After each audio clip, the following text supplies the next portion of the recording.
Okay, on number 27, the candy machine, let's see, 45% orange candies.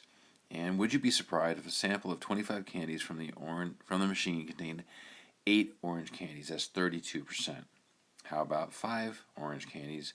That's 20%. Well, let's take a look at this. So, 8 orange candies, 32% is right there. So that doesn't seem very surprising because there were a bunch of samples here and a bunch of samples there. Remember, each one of these little tick marks represents a separate sample, so they took a whole bunch.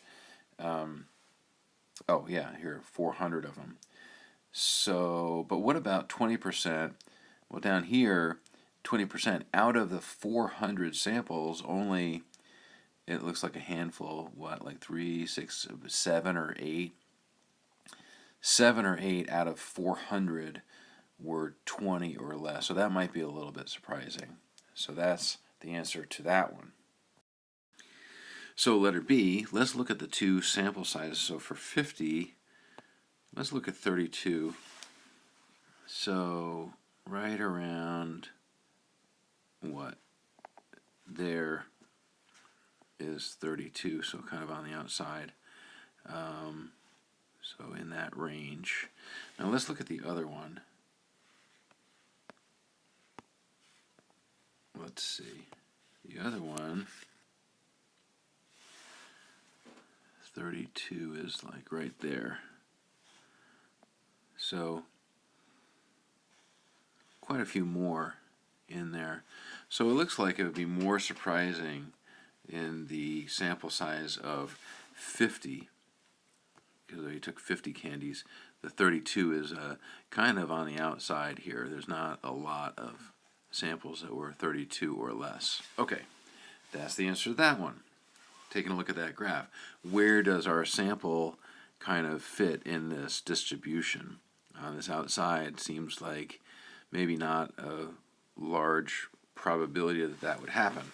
Okay, next. Okay, let's think about that candy machine again. 45% orange candies. Simple random sample of 25 candies from the machine. Observing a sample proportion of p hat. Okay, A. What is the mean of the sampling distribution of p hat and why?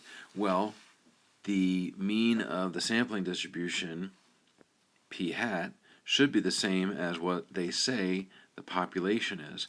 And why is that? Because it's an unbiased estimator. Letter B. Let's find the standard deviation of the sampling distribution. So that's that new formula that we talked about today. And there it is. So it's our proportion times 1 minus our proportion, this time divided by how many we have in the sample. That's our standard deviation. The next one, B, the 10% condition. We're going to assume that there are over 250 candies in the candy machine, and I don't think that that's unreasonable. It has to be 10 times, your population has to be 10 times bigger than your sample size. And is your p hat approximately normal? So we say 0.45, 0.45 times 25.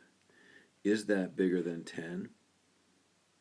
Bigger than or equal to 10, that's a yes. And 0.55 times 25, is that number bigger than or equal to 10? That's also yes, which means our distribution should be somewhat normal when we graph it out if we took a whole bunch of samples. Let's look at letter D.